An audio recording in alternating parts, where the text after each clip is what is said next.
चुनाव से जुड़ी हुई एमएलसी चुनाव का प्रचार फिलहाल थमा। 9 अप्रैल को एमएलसी चुनाव के लिए वोटिंग होनी है। 36 में से 27 सीटों के लिए वोटिंग होगी और 9 सीटें बीजेपी निर्विरोध फिलहाल पहले ही जीत चुकी है, जिसकी तस्वीर लगभग पूरी तरीके से साफ है। तो 36 में से 27 सीटों के लिए होगी वोटिंग और बची हुई 27 सीटों के लिए अब वोटिंग होगी। तो बड़ी बात एमएलसी चुनाव को लेकर 12 अप्रैल का तारीख है जब नतीजे आएंगे। तो एमएलसी चुनाव को लेकर 9 अप्रैल को एमएलसी चुनाव के लिए वोटिंग होगी। 36 में से 27 सीटों के लिए वोटिंग होनी है। 9 सीटें बीजेपी निर्विरोध पहले ही जीत चुकी है और बाकी की 27 सीटों के लिए वोटिंग होनी है।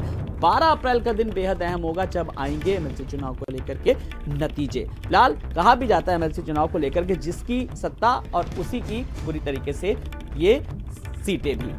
अभिषेक हमारे साथ जुड़ गए। अभिषेक, एमएलसी चुनाव को लेकर के लगातार सरगर्मियां पूरी तरीके से तेज हैं, लेकिन 9 सीटें बीजेपी फिलहाल निर्विरोध जीत चुकी है। ऐसे में साफ तौर पर कहा जा सकता है कि तस्वीर लगभग साफ है। देखिए, 36 सीटों पर एमएलसी का चुनाव होना था। 9 सीटें निर्विरोध भारतीय जनता पार्टी जीत चुकी है। 27 सीटों पर चुनाव होना है। इसमें 41 जिलों में ये मतदान होना है, लेकिन माना जाता है कि अप्रत्यक्ष रूप से कम सरकार का ही एक तरीके से चुनाव होता है, इसलिए बीजेपी इसमें अपर हैंड पे रहेगी। ग्राम प्रधान, डीडीसी, बीडीसी इसमें वोटर होते हैं और जाहिर तौर पर कहीं ना कहीं एक तरीके से अप्रत्यक्ष रूप से सरकार का ही ये चुनाव माना जाता है। तो बीजेपी अपर हैंड पे रहेगी, इसमें कोई दो राय नहीं है। लेकिन ये बात ये सही कि 27 सीटों पर जहां पर चुनाव होने जा रहा है, माना जा रहा है कि वहां पर कांटे की जी। अभिषेक, बहुत बहुत शुक्रिया इस तमाम सारी जानकारी के लिए। तो 9 सीटें बीजेपी निर्विरोध जीत चुकी है और बची हुई सीटें जो 27 सीटों के लिए वोटिंग होगी।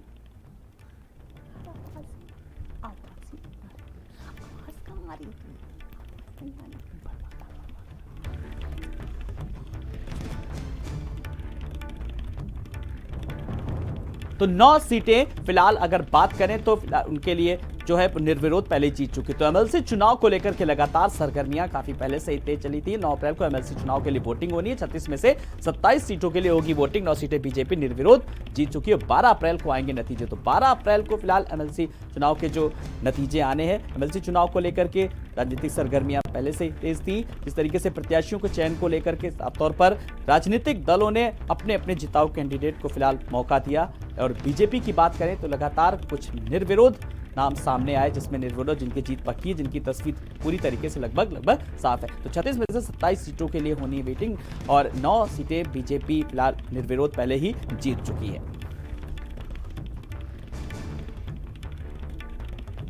तो एमएलसी चुनाव के लिए होनी है वोटिंग। 36 में से 27 सीटों के लिए वोटिंग होनी है।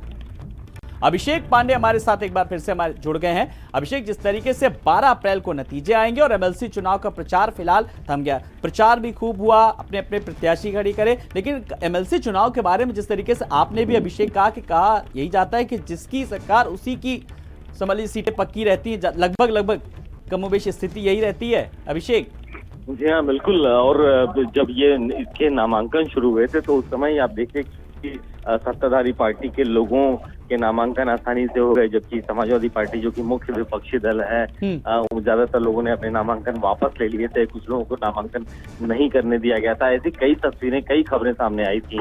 लेकिन अब क्योंकि 9 सीटों पर निर्विरोध जीत हो चुकी है और 27 पर वोटिंग होनी है 9 अप्रैल को, तो ऐसे में इसमें जो मेंबर्स होते हैं उनके रुख को देख के ऐसा लग रहा है कि जो कि जिसकी सत्ताधारी पार्टी है, जिसकी सरकार है, उसको एज मिल सकता है, उसको लाभ मिल सकता है।